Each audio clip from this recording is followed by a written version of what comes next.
Notations for arithmetic expression, Polish notation ಅಂತ ಹೇಳ್ತೀವಿ. So ಇಲ್ಲಿ ಅರ್ಥಮೆಟಿಕ್ ಎಕ್ಸ್ಪ್ರೆಷನ್ ಅಂತಂದರೆ it is a combination of operands and operators. So operands ಅಂತಂದರೆ variables ಆಗಿರ್ಬೋದು ಅಥವಾ ನಂಬರ್ಸ್ ಆಗಿರ್ಬೋದು. ಸೊ ಆಪರೇಟರ್ಸ್ ಅಂತಂದರೆ symbols like addition, subtraction, multiplication, ಈ ರೀತಿಯಾದಂಥ ಒಂದಷ್ಟು ಮ್ಯಾಥಮೆಟಿಕಲ್ ಸಿಂಬಲ್ಸ್ ಆಗಿರ್ಬೋದು. ಇವೆರಡನ್ನು ನಾವು ಕ್ಲಬ್ ಮಾಡಿ ಸೊ ನಾವು ಅದನ್ನು ಎಕ್ಸ್ಪ್ರೆಷನ್ ಅಂತ ಕರಿಬೋದು. ಇಲ್ಲಿ ಪೊಲಿಶ್ ನೊಟೇಷನ್ ಅಂತ ಹೇಳಿದ್ರೆ ಸೊ ಇಟ್ ಇಸ್ ಯಾರು ಇದನ್ನು ಇಂಪ್ಲಿಮೆಂಟ್ ಮಾಡಿದೆ ಅಂತ ಹೇಳಿದ್ರೆ ಇದು ಜಾನ್ ಲುಕಾಶಿಯಸ್ ಅಂತ ಹೇಳ್ತೀವಿ. So in the 1920s introduce a different way of representing the arithmetic expression. Arithmetic ಎಕ್ಸ್ಪ್ರೆಷನ್ನ ಬೇರೆ ಬೇರೆ ವಿಧಾನದಲ್ಲಿ ಯಾವ ರೀತಿ ರೆಪ್ರೆಸೆಂಟ್ ಮಾಡ್ಬೋದು ಅನ್ನೋಂಥ ಹೇಳಿದಂಥ ಒಬ್ಬರು ವ್ಯಕ್ತಿಯವರು. ಸೊ ಉದಾಹರಣೆಗೆ we can write x plus y in Polish notations. So x plus y, ಇಲ್ಲಿ ಎಕ್ಸ್ ಮತ್ತು ವೈ ಅನ್ನೋದು ಆಪರೆಂಟ್ಸ್ ಅಂತ ಆಗುತ್ತೆ, ಪ್ಲಸ್ ಅನ್ನೋದು ಆಪರೇಟರ್ ಸಿಂಬಲ್ ಅಂತ ಆಗುತ್ತೆ. ಸೊ ಈ ರೀತಿಯಾದಂಥ ಒಂದು ಎಕ್ಸ್ಪ್ರೆಷನ್ನ ನಾವು ಪೊಲಿಶ್ ನೊಟೇಷನ್ ಬರೆದ್ರೆ ಮೊದಲು ಆಪರೇಟರ್ ಅಥವಾ ಸಿಂಬಲನ್ನು ಫಸ್ಟ್ ಬರೆದು ಅದಾದ ನಂತರ ಆಪರೆಂಟ್ಸ್ನ ಬರೆದ್ರೆ ನಾವು ಅದನ್ನು ಪೊಲಿಶ್ ನೊಟೇಷನ್ ಅಂತ ಹೇಳ್ತೀವಿ. ಅಥವಾ ಇದನ್ನೇ ನಾವು ಇನ್ನೊಂದು ಹೆಸರು ಹೇಳೋದಾದರೆ ಪ್ರಿಫಿಕ್ಸ್ ನೊಟೇಷನ್ ಅಂತ ಹೇಳ್ತೀವಿ. So as we prefix the operator, prefix ಅಂತಂದರೆ ಸಿಂಬಲನ್ನು ಫಸ್ಟು ಪ್ರಿಫಿಕ್ಸ್ ಮಾಡಿಬಿಡ್ತೀವಿ. ಸೊ ಆಪರೇಟರ್ಸನ್ನು ಫಸ್ಟು ಫಿಕ್ಸ್ ಮಾಡಿಬಿಡ್ತೀವಿ, ಹಾಗಾಗಿ ಇದನ್ನು ಪ್ರಿಫಿಕ್ಸ್ ಅಂತ ಹೇಳ್ತೀವಿ ಅಥವಾ ಪೊಲಿಶ್ ನೊಟೇಷನ್ ಅಂತ ಹೇಳ್ತೀವಿ. ಸೊ ಮತ್ತೊಂದು ಎಕ್ಸಾಂಪಲ್ ನೋಡೋದಾದರೆ X plus Y can be return as X Y plus. So ಮೊದಲು ಆಪರೆಂಟ್ಸ್ ಅಂತ ಬರೆದ್ಬಿಟ್ಟು ಅದಾದ ನಂತರ ಆಪರೇಟರ್ ಸಿಂಬಲ್ಸನ್ನು ಬರೆದ್ರೆ ನಾವು ಇದನ್ನು ರಿವರ್ಸ್ ಪೊಲಿಶ್ ನೊಟೇಷನ್ ಅಂತ ಹೇಳ್ತೀವಿ. ಸೊ ಅಥವಾ ಪೋಸ್ಟ್ ಫಿಕ್ಸ್ ನೊಟೇಷನ್ ಅಂತ ಕರಿತೀವಿ. ಮತ್ತೊಂದು ಹೆಸರು ಹೇಳೋದಾದರೆ ಸಫಿಕ್ಸ್ ನೊಟೇಷನ್ ಅಂತ ಕೂಡ ಹೇಳ್ತೀವಿ. ಸೊ ನೆಕ್ಸ್ಟ್ ಇಲ್ಲಿ ಒಂದಷ್ಟು ಸ್ಯಾಂಪಲನ್ನು ನೋಡೋಣ ಟೇಬಲಲ್ಲಿ ಕೊಟ್ಟಿರೋ ಪ್ರಕಾರ. ಸೊ ಟೈಪ್ ಆಫ್ ಎಕ್ಸ್ಪ್ರೆಷನ್ ಏನಾದರೂ ಇನ್ಫಿಕ್ಸ್ ಆಗಿದ್ದರೆ operators are placed in between the operands. So ಸಿಂಬಲ್ಸ್ಗಳಾಗಿರ್ಬೋದು ಅಥವಾ ಆಪರೇಟರ್ಸ್ ಅವೆಲ್ಲವೂ ಕೂಡ ಸೊ ಆಪರೆಂಟ್ಗಳ ನಡುವೆ ಪ್ಲೇಸನ್ನು ಮಾಡಬೇಕಾಗುತ್ತೆ. ಇಲ್ಲಿ ಎಕ್ಸಾಂಪಲ್ ಕೊಟ್ಟಿರೋ ಪ್ರಕಾರ X star Y. So X ಮತ್ತು ವೈ ಮಧ್ಯೆ ಸ್ಟಾರ್ ಇದೆ, ಮತ್ತು ವೈ ಪ್ಲಸ್ ಝೆಡ್, ವೈ ಮತ್ತು ಝೆಡ್ ಆಪರೆಂಟ್ಸ್ ಮಧ್ಯೆ ಪ್ಲಸ್ ಸಿಂಬಲ್ ಇದೆ. ಈ ರೀತಿಯಾಗಿ ಇದನ್ನು ನಾವು ಇನ್ಫಿಕ್ಸ್ ಅಂತ ಹೇಳ್ತೀವಿ. ಸೊ ನೆಕ್ಸ್ಟ್ ಪ್ರಿಫಿಕ್ಸ್ ಅಂತ ಹೇಳಿದ್ರೆ ಪ್ರಿಫಿಕ್ಸ್, ಮೊದಲು ಫಿಕ್ಸ್ ಮಾಡಿ ಅಂತ ಬರುತ್ತೆ. ಸೊ ಯಾವುದನ್ನು ನಾವು ಫಿಕ್ಸ್ ಮಾಡ್ತೀವಿ ಅಂತಂದರೆ ಆಪರೇಟರ್ಸನ್ನು ಫಸ್ಟು ಪ್ಲೇಸ್ ಮಾಡ್ತೀವಿ ಬಿಫೋರ್ ಕರಸ್ಪಾಂಡಿಂಗ್ ಆಪರೇಟ್ಸ್. ಇಲ್ಲಿ ಪ್ಲಸ್ ಬಂದು ಎಕ್ಸಾಂಪಲಲ್ಲಿ plus z star x y. So plus ಅನ್ನೋದು ಫಸ್ಟ್ ಆಪರೇಟರ್ ಆಗುತ್ತೆ, ಝೆಡ್ ಅನ್ನೋದು ಆಪರೆಂಟ್ಸ್ ಆಗುತ್ತೆ, ಮತ್ತು ಸ್ಟಾರ್ ಸಿಂಬಲ್ ಆಪರೇಟರ್ ಆಗುತ್ತೆ, ಅದಾದ ನಂತರ ಆಪರೆಂಟ್ಸ್ ಬಂದಿದೆ. ಇದನ್ನು ನಾವು ಪ್ರಿಫಿಕ್ಸ್ ಅಥವಾ ಪೊಲಿಶ್ ನೊಟೇಷನ್ ಅಂತ ಹೇಳ್ತೀವಿ. ಪೋಸ್ಟ್ ಫಿಕ್ಸ್ ಅಥವಾ ರಿವರ್ಸ್ ಪೊಲಿಶ್ ಅಂತ ಹೇಳಿದ್ರೆ operators are placed after the corresponding operands. ಅಂದರೆ ಫಸ್ಟು ನಾವು ಆಪರೆಂಟ್ಸನ್ನು ಬರಿತೀವಿ, ವೇರಿಯಬಲ್ಸನ್ನು ಬರಿತೀವಿ, ಸೊ ಅಥವಾ ನಂಬರ್ಸನ್ನು ಬರಿತೀವಿ, ಅದಾದ ನಂತರ ಲಾಸ್ಟಲ್ಲಿ ನಮಗೆ ಆಪರೇಟರ್ಸ್ ಅಥವಾ ಸಿಂಬಲ್ಸನ್ನು ಬರಿತೀವಿ. ಸೊ ಈ ರೀತಿಯಾಗಿ 3 ನೊಟೇಷನ್ಸನ್ನು ನಾವು ಕಂಪಲ್ಸರಿ ತಿಳ್ಕೊಳ್ಬೇಕಾಗುತ್ತೆ. ಸೊ ಹಾಗಾದರೆ ಕನ್ವರ್ಟ್ ಮಾಡೋದು ಹೇಗೆ? Conversion from infix to postfix notations. So ಸಾಮಾನ್ಯವಾಗಿ ನಮಗೆ ಸೆಕೆಂಡ್ ಪೀರಿಯಡ್ನಲ್ಲಿ ಸೊ ಕೇಳಿರುವಂಥ ಒಂದೇ ಒಂದು ಕನ್ವರ್ಷನ್ ಯಾವುದಪ್ಪ ಅಂತ ಹೇಳಿದ್ರೆ ಸೊ ಇನ್ಫಿಕ್ಸಿಂದ ಪೋಸ್ಟ್ ಫಿಕ್ಸ್ಗೆ ಕನ್ವರ್ಟ್ ಮಾಡಬೇಕು. So in a prefix or postfix expression do not have to deal with the precedence because the operators are already position according to their order of evaluation. So prefix notation ಮತ್ತು post fix ನೊಟೇಷನಲ್ಲಿ ನಾವು ಯಾವುದೇ ರೀತಿಯಾದಂಥ precedence ಬಗ್ಗೆ ಯೋಚನೆ ಮಾಡುವಂಥ ಅಗತ್ಯ ಇಲ್ಲ. ಏನಕ್ಕೆ ಅಂತಂದರೆ ಅಲ್ಲಿ ಬರುವಂಥ ಎಲ್ಲ ಆಪರೇಟರ್ಸ್ಗಳು ಕೂಡ already based on the precedence place ಮಾಡಿರ್ತಾರೆ. ಸೊ ಹಾಗಾಗಿ ಎವಲ್ಯೂಷನ್ ಮಾಡುವಂಥ ಸಂದರ್ಭದಲ್ಲಿ ಯಾವುದೇ ರೀತಿಯಾದಂಥ ಚಿಂತೆ ಮಾಡುವಂಥ ಅಗತ್ಯತೆ ಇಲ್ಲ. Hence a single traversal, so ಒಂದೇ ರೀತಿಯಾದಂಥ ಟ್ರಾವೆಲ್ಸ್ ಮಾಡಬೇಕು, ಒಂದು traversal that from left to right is sufficient to evaluate the expression. So a stack is used, ಇದನ್ನು ನಾವು ಕನ್ವರ್ಷನ್ ಮಾಡಬೇಕಂತ ಹೇಳಿದರೆ ಸೊ ಸ್ಟ್ಯಾಕನ್ನು ನಾವು ಬಳಸ್ಕೋಬೇಕಾಗುತ್ತೆ. So stack is use to keep track of the operators encoded in the infix expression. So ಇನ್ಫಿಕ್ಸ್ನಲ್ಲಿ ಬರುವಂಥ ಯಾವುದಾದ್ರು ಆಪರೇಟರ್ಸ್ ಅಥವಾ ಸಿಂಬಲ್ಸ್ ಇದ್ದರೆ ಅದನ್ನು ಸೊ ಸ್ಟ್ಯಾಕ್ಗೆ ನಾವು ಸೊ ಅದನ್ನು ಸ್ಟ್ಯಾಕ್ ಮೂಲಕ ಟ್ರ್ಯಾಕ್ ಮಾಡ್ಬೋದು. A variable of the string type is use to store the equivalent postfix expression. ಒಂದು ವೇರಿಯಬಲ್ನಲ್ಲಿ ನಾವು ಸ್ಟ್ರಿಂಗ್ ಟೈಪ್ ಅಂತ ಮಾಡಿಕೊಂಡು ಅಲ್ಲಿ ನಾವು ಪೋಸ್ಟ್ ಫಿಕ್ಸ್ಗೆ ಸಂಬಂಧಪಟ್ಟಂಥ ಎಲ್ಲ ಈಕ್ವಲೆಂಟ್ ಪೋಸ್ಟ್ ಫಿಕ್ಸನ್ನು ನಾವು ಸ್ಟೋರ್ ಮಾಡ್ತಾ ಬರ್ಬೋದು. ಸೊ ಇಲ್ಲಿ ಒಂದು ಅಲ್ಗಾರಿಥಮ್ ಇದೆ, this is very very important algorithm, conversion of expression from infix to postfix. So ಮೊದಲ ಸ್ಟೆಪ್ ಏನಪ್ಪ ಅಂತಂದರೆ ಫಸ್ಟು ಒಂದು ಎಂಟಿ ಸ್ಟ್ರಿಂಗ್ನ ನಾವು ನೇಮ್ ಮಾಡ್ಕೋಬೇಕು, ಅದನ್ನು ನಾವು ಪೋಸ್ಟ್ ಫಿಕ್ಸ್ ಎಕ್ಸ್ಪ್ರೆಷನ್ ಅಂತ ತಿಳ್ಕೊತೀವಿ. ಸೊ ಪೋಸ್ಟ್ ಫಿಕ್ಸ್ ಎಕ್ಸ್ಪ್ರೆಷನ್ ಏನಕ್ಕೆ ನಾವು ಕ್ರಿಯೇಟ್ ಮಾಡ್ಕೋಬೇಕಂತಂದರೆ to store the converted postfix expression. Convert ಆದಮೇಲೆ ಬರುವಂಥ ಪೋಸ್ಟ್ ಫಿಕ್ಸನ್ನ ಸ್ಟೋರ್ ಮಾಡೋಕ್ಕೋಸ್ಕರ ಒಂದು ಖಾಲಿ ಎಂಟಿ ಸ್ಟ್ರಿಂಗನ್ನು ನಾವು ಕ್ರಿಯೇಟ್ ಮಾಡ್ಕೋಬೇಕಾದ್ರೆ ಆ ಒಂದು ಎಂಟಿ ಸ್ಟ್ರಿಂಗ್ ಹೆಸರು ಪೋಸ್ಟ್ EXP ಅಂದರೆ ಪೋಸ್ಟ್ ಎಕ್ಸ್ಪ್ರೆಷನ್ ಅಂತ ತಿಳ್ಕೊಳ್ಳೋಣ.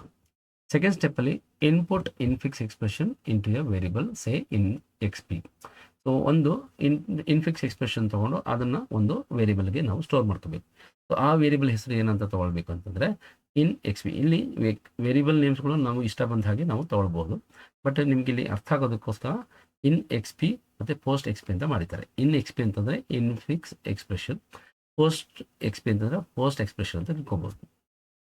ಸ್ಟೆಪ್ 3ದಲ್ಲಿ ಏನು ಮಾಡ್ತೀವಿ ಅಂದರೆ ಫಾರ್ ಈಚ್ ಕ್ಯಾರೆಕ್ಟರ್ ಇನ್ ಇನ್ಫಿಕ್ಸ್, ಪ್ರತಿಯೊಂದು ಕ್ಯಾರೆಕ್ಟರು ಇನ್ಫಿಕ್ಸಲ್ಲಿ ಬರುವಂಥ ಪ್ರತಿಯೊಂದು ಕ್ಯಾರೆಕ್ಟರ್ನ ನಾವು ರಿಪೀಟ್ ಮಾಡಬೇಕು. ಯಾವುದಕ್ಕೋಸ್ಕರ ರಿಪೀಟ್ ಮಾಡಬೇಕಂದ್ರೆ ಸ್ಟೆಪ್ ನಂಬರ್ 4ಅಲ್ಲಿ ಹೇಳುವ ಥರ ರಿಪೀಟ್ ಮಾಡಬೇಕಾಗುತ್ತೆ. ಸ್ಟೆಪ್ ನಂಬರ್ 4ಗೆ ಏನು ಹೇಳ್ತಿದೆ ಅಂದರೆ if character is a left parenthesis. So ಮೊದಲದಾಗಿ ಬರುವಂಥ ಕ್ಯಾರೆಕ್ಟರ್ ಏನಾದರೂ ಲೆಫ್ಟ್ ಪ್ಯಾರಾಂಥಸಿಸ್ ಆಗಿದ್ದರೆ then push on the stack. ಆ ಒಂದು ಲೆಫ್ಟ್ ಪ್ಯಾರಾಂಥಸಿಸ್ನ ಸ್ಟ್ಯಾಕ್ಗೆ ನಾವು ಪುಷ್ ಮಾಡಬೇಕಾಗುತ್ತೆ. ಎಲಿಫ್ ಇಲ್ಲ ಅಂತಂದರೆ character is a right parenthesis, ಅಕಸ್ಮಾತ್ ರೈಟ್ ಪ್ಯಾರಾಂಥಸಿಸ್ ಬಂತು ಅಂತಂದರೆ then pop the element from the stack.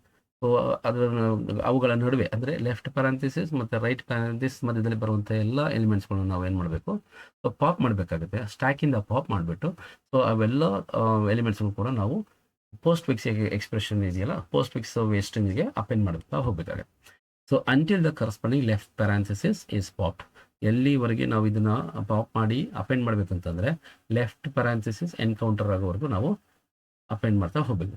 ಹಾಗಾದರೆ ರೈಟ್ ಪ್ಯಾರಾಂಥಸಿಸ್ ಮತ್ತು ಲೆಫ್ಟ್ ಪ್ಯಾರಾಂಥಸಿಸ್ ಏನು ಮಾಡಬೇಕಪ್ಪ ಅಂತಂದರೆ ಅದನ್ನು ಡಿಸ್ಕಾರ್ಡ್ ಮಾಡಬೇಕು, ಅಂದರೆ ಕ್ಯಾನ್ಸಲೇಷನ್ ಮಾಡಬೇಕಾಗುತ್ತೆ. ಎಲಿಫ್ ಇಲ್ಲ ಅಂದರೆ if character is an operator, plus symbol, minus symbol, star ಅಥವಾ ಡಿವಿಷನ್ ಸಿಂಬಲ್ ಬಂದರೆ ಏನು ಮಾಡಬೇಕು ಅಂತಂದರೆ then if its precedence is lower than that of operator at the stop. So ಇಲ್ಲಿ ನಾವು DMAS ಬಾರ್ಡ್ಮಸ್ ರೂಲ್ ಪ್ರಕಾರ ಡಿವಿಷನ್ ಟಾಪಲ್ಲಿ ಇರಬೇಕು. ಅದಾದ ನಂತರ ಮಲ್ಟಿಪ್ಲಿಕೇಶನ್, ನೆಕ್ಸ್ಟ್ ಅಡಿಷನ್, ಅದಾದಮೇಲೆ ಸಬ್ಟ್ರಾಕ್ಷನ್. ಈ ರೀತಿಯಾದಂಥ ಪ್ರೆಸಿಡೆನ್ಸ್ ಆಧಾರದ ಮೇಲೆ ನಾವು ಪಾಪ್ ಮಾಡ್ತಾ ಹೋಗಬೇಕು. ಫಾರ್ ಎಕ್ಸಾಂಪಲ್, ಸೊ ಮಲ್ಟಿಪ್ಲಿಕೇಶನ್ ಮೇಲೆ ಬಂದು ಡಿವಿಷನ್ ಡೌನ್ ಇರ್ತಂದರೆ ಸೊ ನಾವು ಏನು ಮಾಡಬೇಕು ಅಂದರೆ ಫಸ್ಟು ಮಲ್ಟಿಪ್ಲಿಕೇಶನ್ನ ಸೊ ಹೊರಗಡೆ ಪಾಪ್ ಮಾಡಿಕೊಂಡು ಸೊ ಡಿವಿಷನ್ನ ನಾವು ಪೋಸ್ಟ್ ಫಿಕ್ಸ್ಗೆ ಅಸೈನ್ ಮಾಡಬೇಕಾಗುತ್ತೆ. ಅದಾದ ನಂತರ ನಾವು ಸ್ಟಾರನ್ನು ಬರೀಬೇಕಾಗುತ್ತೆ, ಪೋಸ್ಟ್ ಫಿಕ್ಸ್ಗೆ ಅಪೆಂಡ್ ಮಾಡಬೇಕಾಗುತ್ತೆ. So then pop the element from the stack till an operator with precedence less than the current operator is encountered and append to the string postfix before pushing this operator onto the post stack. So else ಇಲ್ಲ ಅಂದರೆ push operator onto the stack. ಇಲ್ಲ ಅಂದರೆ precedence ಪ್ರಕಾರ orderly ಇದೆ, ತೊಂದರೆ ಇಲ್ಲ. Lower precedence ಇರ್ತಕ್ಕಂಥ symbol ಕೆಳಗಡೆ ಇದೆ, ಹೈಯರ್ ಪ್ರೆಸಿಡೆನ್ಸ್ ಇರ್ತಕ್ಕಂಥ ಸಿಂಬಲ್ ಮೇಲೆ ಬರ್ತಿದೆ ಅಂದರೆ ಸೊ ಅದನ್ನು ಸ್ಟ್ಯಾಕ್ನಲ್ಲಿ ನಾವು ಪುಷ್ ಮಾಡ್ತಾ ಹೋಗ್ಬೋದು. ಎಲ್ಸ್ ಇಲ್ಲ ಅಂದರೆ ಅಪೆಂಡ್ ದ ಕ್ಯಾರೆಕ್ಟರ್ ಇರುತ್ತೆ. ಫೈನಲಿಗೆ ಎಲ್ಲವೂ ಇದೇ ಪ್ರೊಸೆಸನ್ನು ಫಾಲೋ ಮಾಡಿದ್ಮೇಲೆ ಸೊ ಉಳಿದಂಥ ಎಲ್ಲ ಕ್ಯಾರೆಕ್ಟರ್ ನಾವು ಪೋಸ್ಟ್ ಫಿಕ್ಸ್ ಸ್ಟ್ರಿಂಗಿಗೆ ಹಾಕ್ತಾ ಹೋಗಬೇಕು. So pop element step number 5ನಲ್ಲಿ pop element from the stack and append to the postfix until stack is empty. So ಎಲ್ಲಿವರೆಗೆ ನಾವು ಅಪೆಂಡ್ ಮಾಡ್ತಾ ಹೋಗಬೇಕು ಅಂತಂದರೆ ಸ್ಟ್ಯಾಕ್ ಕಂಪ್ಲೀಟ್ ಆಗಿ ಖಾಲಿ ಆಗುವವರೆಗೂ ಪೋಸ್ಟ್ ಫಿಕ್ಸ್ಗೆ ಅಪೆಂಡ್ ಮಾಡ್ತಾ ಹೋಗಬೇಕು. ಸೊ ಫೈನಲಿ ಸ್ಟೆಪ್ ನಂಬರ್ 6ಅಲ್ಲಿ ಸೊ ಔಟ್ಪುಟ್ ಪೋಸ್ಟ್ ಫಿಕ್ಸ್ ಆಗಿರುತ್ತೆ. ನೆಕ್ಸ್ಟ್ ಇಲ್ಲೊಂದು ಸ್ಯಾಂಪಲ್ ಪಿಕ್ಚರನ್ನು ನೋಡೋದಾದರೆ ಸೊ ಇನ್ಫಿಕ್ಸ್ ಎಕ್ಸ್ಪ್ರೆಷನ್ ಕೊಟ್ಟಿದ್ದಾರೆ within parenthesis x+5 so slash within parenthesis z*8. So ಇಲ್ಲಿ ಸೊ ಮೊದಲನೇದಾಗಿ ಸಿಂಬಲ್ ಅಂತ ಬರ್ಕೊಡ್ತೀವಿ. ಸಿಂಬಲ್ ಆದ ನಂತರ ಆ್ಯಕ್ಷನ್ ಆದಮೇಲೆ ಸೊ ಸ್ಟ್ಯಾಕ್ ಪಿಕ್ಚರ್. ಸೊ ಸಿಂಬಲ್ನಲ್ಲಿ ಮೊದಲನೇ ಸಿಂಬಲ್ ಯಾವುದಪ್ಪ ಅಂತಂದರೆ ಲೆಫ್ಟ್ ಪ್ಯಾರಾಂಥಸಿಸ್. ಇದು ಲೆಫ್ಟ್ ಪ್ಯಾರಾಂಥಸಿಸು ಆಪರೇಟರ್ ಆಗಿರೋದ್ರಿಂದ ಸೊ ಪುಷ್ ಮಾಡ್ತೀವಿ. ಆ್ಯಕ್ಷನ್ ಏನು ತೊಗೋತೀವಿ ಅಂದರೆ ಪುಷ್ ಮಾಡ್ತೀವಿ. ಸೊ ಸ್ಟ್ಯಾಕಲ್ಲಿ ಬಂದು ಲೆಫ್ಟ್ ಪ್ಯಾರಾಂಥಸಿಸ್ ಪ್ಲೇಸ್ ಆಗುತ್ತೆ. ನೆಕ್ಸ್ಟ್ ಸ್ಟೆಪ್ ಸೊ ಸಿಂಬಲ್ ಬಂದು ಎಕ್ಸ್ ಇರುತ್ತೆ.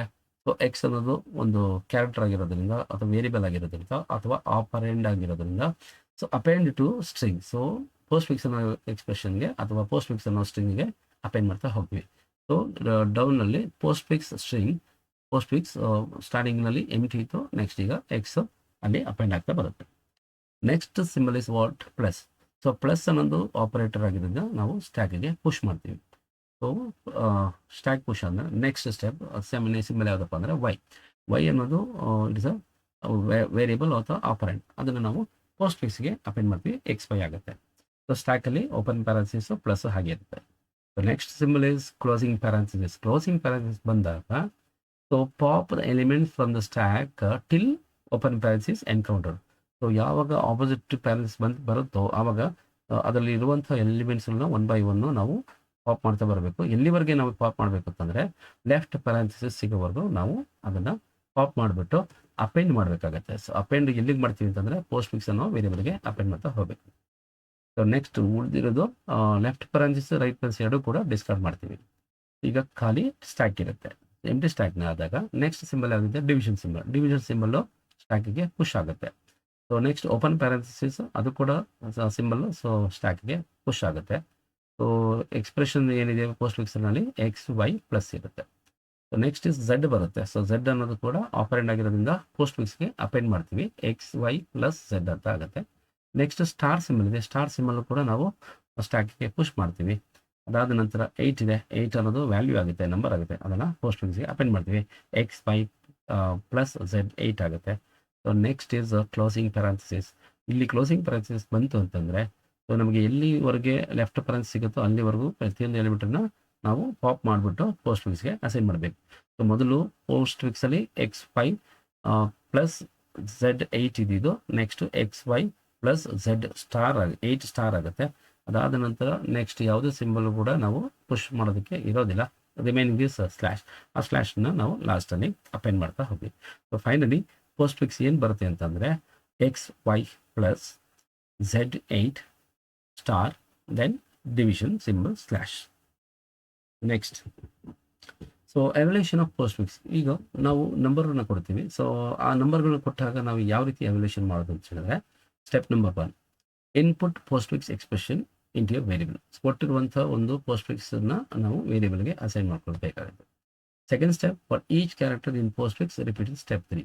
ಸೊ ಎರಡನೇ ಸ್ಟೆಪ್ ಏನಪ್ಪ ಅಂದರೆ ಪ್ರತಿಯೊಂದು ಕ್ಯಾರೆಕ್ಟರ್ ಇರುವಂಥ ಪೋಸ್ಟ್ ಫಿಕ್ಸ್ ಎಕ್ಸ್ಪ್ರೆಷನಲ್ಲಿ ರಿಪೀಟ್ ಮಾಡಬೇಕು. ಸ್ಟೆಪ್ನ 3ನ ರಿಪೀಟ್ ಮಾಡಬೇಕು. ಏನು ಸ್ಟೆಪ್ 3 ಅಂತಂದರೆ if character is an operand, ನಮಗೆ ಸಿಗುವಂಥ ಕ್ಯಾರೆಕ್ಟರ್ ಏನಾದರೂ ಆಪರೆಂಡ್ ಆಗಿದ್ರೆ then push that character on the stack.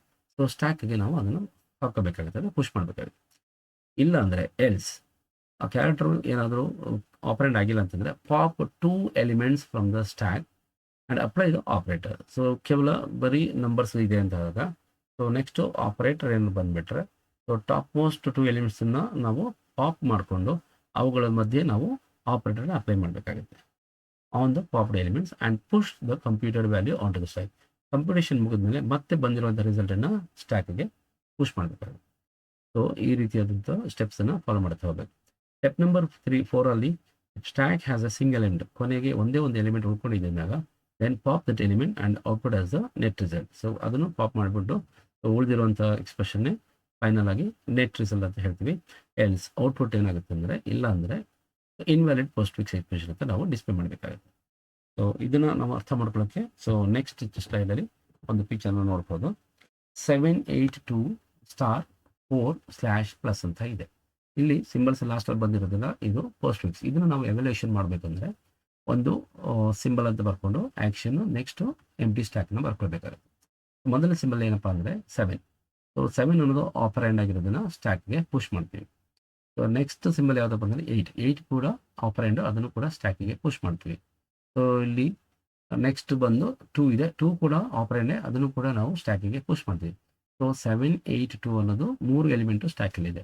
Next ಬಂದು ಸಿಂಬಲ್ ಒಂದು ಸ್ಟಾರ್ ಬಂದಾಗ ನಾವೇನು ಮಾಡಬೇಕು ಅಂದರೆ ಪಾಪ್ 2 ಎಲಿಮೆಂಟ್ಸ್ ಅಂದರೆ ಟಾಪ್ ಮೋಸ್ಟ್ 2 ಎಲಿಮೆಂಟ್ ಯಾವುದಿದೆ 2 ಮತ್ತು 8 ಅವೆರಡನ್ನು ಪಾಪ್ ಮಾಡಿಕೊಂಡು ಅಪ್ಲೈ ದ ಆಪರೇಟರ್ ಏನು ಬಂದಿರುತ್ತೆ ಅದನ್ನು ಅಪ್ಲೈ ಮಾಡ್ಕೋಬೇಕು.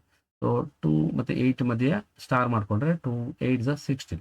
ಆ ರಿಸಲ್ಟೆಂಟ್ 16 ಮತ್ತೆ ಸ್ಟ್ಯಾಕ್ಗೆ ಪ್ಲೇಸ್ ಮಾಡಬೇಕಾಗುತ್ತೆ, ಪುಷ್ ಮಾಡಬೇಕಾಗುತ್ತೆ. ಸೊ ನೆಕ್ಸ್ಟ್ 4 ಇದೆ. ಸೊ 4 ಅನ್ನೋದು ಕೂಡ ಆಪರೆಂಡು ಸ್ಟ್ಯಾಕಿಗೆ ತೊಗೋತೀವಿ. ಸೊ ನೆಕ್ಸ್ಟ್ ಡಿವಿಷನ್ ಸಿಂಬಲ್ ಇದೆ. ಸೊ ಟಾಪ್ 2 ಎಲಿಮೆಂಟ್ಸ್ ಯಾವುದಪ್ಪ ಅಂದರೆ 4, ಅದಾದಮೇಲೆ 16. ಸೊ 4 ಮತ್ತು 16 ನಮ್ಮ ನಡುವೆ ಸ್ಲ್ಯಾಶ್ ಅಂದರೆ ಡಿವಿಷನ್ ಅಪ್ಲೈ ಮಾಡಿದಾಗ ಸೊ ನಾವು ಆ್ಯಕ್ಚುಲಿ ಇಂಟೀಜರ್ ವ್ಯಾಲ್ಯೂನ ಆದಷ್ಟು ನಾವು ಪ್ರಿಫರ್ ಮಾಡ್ತಾ ಹೋಗಬೇಕಾಗುತ್ತೆ. 4 ಇಂದ 16 ಡಿವೈಡ್ ಮಾಡಿದಾಗ 4 ಬರುತ್ತೆ. ಸೊ 4 ರಿಸಲ್ಟೆಂಟ್ ವ್ಯಾಲ್ಯೂ ಸ್ಟ್ಯಾಕಲ್ಲಿ ಪುಷ್ ಮಾಡಿಬಿಡ್ತೀವಿ. ಸೊ 4 ಮತ್ತು 7 ಮಾತ್ರ ಉಳಿಯುತ್ತೆ. ಮತ್ತು ಇವೆರಡರ ಮಧ್ಯ ಪ್ಲಸ್ ಸಿಂಬಲನ್ನು ಅಪ್ಲೈ ಮಾಡಿದ್ರೆ ಫೈನಲ್ ಆಗಿ 7 + 4 = 11. ಸೊ 11 ಅನ್ನೋದು ಸ್ಟ್ಯಾಕಿಗೆ ಹಾಕಿದ್ವಿ. So finally the stack is empty. ಆ ಒಂದು 11ಅನ್ನು ಪಾಪ್ ಮಾಡಿಬಿಟ್ಟು so result is equal to 11 ಅಂತ ತೋರಿಸ್ತೀವಿ. ಸ್ಟ್ಯಾಕ್ ಎಂಟಿ ಆಗುತ್ತೆ. ಈ ರೀತಿಯಾಗಿ ನಾವು ಸೊ ಪೋಸ್ಟ್ ಫಿಕ್ಸ್ ಎವ್ಯಾಲ್ಯೂಯೇಷನ್ನ ಮಾಡಬೇಕಾಗುತ್ತೆ. ಸೊ ಅಲ್ಲಿಗೆ ಸ್ಟ್ಯಾಕಿಗೆ ಸಂಬಂಧಪಟ್ಟಂಥ ಎಲ್ಲ ಟಾಪಿಕ್ನ ನಾವು ಕವರ್ ಮಾಡಿದ್ದೀವಿ ಅಂತ ಭಾವಿಸ್ತೀನಿ. ಸೊ ಇಲ್ಲಿ ಒಂದಷ್ಟು ಸೆಕೆಂಡ್ 2 ಮಾರ್ಕ್ಸ್ ಕ್ವಶನ್ಸ್ಗಳು ಕೂಡ ಇಲ್ಲಿ ಕಾಣಬಹುದು. ಇಲ್ಲಿರುವಂಥ ಕ್ವಶನ್ಸ್ಗಳೇ ಆದಷ್ಟು ಪ್ರಿಪೇರ್ ಆದರೆ ಮತ್ತು 3 ಮಾರ್ಕ್ಸ್ ಕ್ವಶನ್ಸ್ಗಳು, ಸೊ ಅರೌಂಡ್ 30 ಕ್ವಶನ್ಸು 2 ಮಾರ್ಕ್ಸ್ ಅಂತ ಕೊಟ್ಟಿದ್ದಾರೆ. ನೆಕ್ಸ್ಟ್ 3 ಮಾರ್ಕ್ಸ್ ಕ್ವಶನ್ಸ್ಗಳಿದ್ದಾವೆ, ಹಾಗೆ 5 ಮಾರ್ಕ್ಸ್ ಕ್ವಶನ್ ಕೂಡ ಇದ್ದಾವೆ. ಸೊ ವೆರಿ ಇಂಪಾರ್ಟೆಂಟ್ ಕ್ವಶನ್ಸ್ ಅಂತ ಹೇಳ್ಬೋದು. ಈ ಎಲ್ಲ ಕ್ವಶನ್ಸ್ಗಳು ನಾವುಗಳು ತಯಾರಾಗಿದ್ದ ಪಕ್ಷದಲ್ಲಿ ಖಂಡಿತ ಎಕ್ಸಾಮ್ಗಳಲ್ಲಿ ಸೊ ಒಳ್ಳೆ ಅಂಕನ ಗಳಿಸೋದಕ್ಕೆ, ಒಳ್ಳೆ ಮಾರ್ಕ್ಸನ್ನು ತಗೊಳ್ಳೋದಕ್ಕೆ ಯಾವುದೇ ರೀತಿಯಾದಂಥ ಸಮಸ್ಯೆ ಆಗೋದಿಲ್ಲ. ಸೊ ಇಲ್ಲಿವರೆಗೆ ಸ್ಟ್ಯಾಕ್ ಚಾಪ್ಟರ್ಗೆ ಸಂಬಂಧಪಟ್ಟಂತೆ ಕೊಟ್ಟಿರುವಂತಹ ವಿವರವಾಗಿ ಇನ್ ಡೀಟೇಲ್ ಆಗಿ ನಿಮಗೆ ತಲುಪಿದೆ ಅನ್ನೋದು ಆಗಿದ್ದರೆ, ಸೊ ನೀಟಾಗಿ ಅರ್ಥ ಆಗಿದೆ ಅನ್ನೋದು ಆಗಿದ್ದರೆ, ಸೊ ದಯವಿಟ್ಟು ವಿಡಿಯೋನ ಲೈಕ್ ಮಾಡಿ, ಶೇರ್ ಮಾಡಿ, ಹಾಗೂ ಸಬ್ಸ್ಕ್ರೈಬ್ ಆಗಿ ಇನ್ನೂ ಉಳಿದಂಥ ಎಲ್ಲ ವಿದ್ಯಾರ್ಥಿ ವೃಂದದವರಿಗೆ, ಕಂಪ್ಯೂಟರ್ ಸೈನ್ಸ್ನ ವಿದ್ಯಾರ್ಥಿ ವೃಂದದವರಿಗೆ ತಲುಪುವಂತೆ ಮಾಡಿ ಅಂತ ಹೇಳ್ಕೊತಾ ಇದ್ದೀನಿ. So thank you for watching in detail YouTube channel all in one. Thank you.